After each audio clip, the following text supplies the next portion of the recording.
Şərqi Türkistanlıq qarindaşlarga ciddi çağırıq.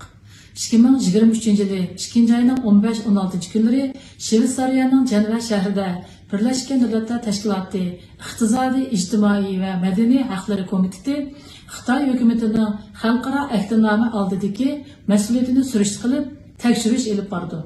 Xitay hükümeti bu tekshirishga Uyg'urlarning o'z ichiga olgan zo'r bir turkum yollanma tashviqot atriti bilan Beijingdan va Urumchidan Jenevaga kelib, dunyoni aldash, irqiy qirg'inchilik jinoyatini yushirishga harakat qilmoqchi.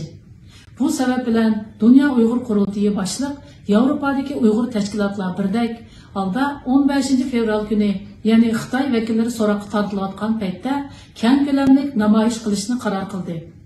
Şunun bilan birga Dünya Uyg'ur Qurultiyi 14 fevraldan 16 fevralgacha BDT oldida atalmış Şinjan saqchi hujjati rasm ko'rgazmasi ochildi.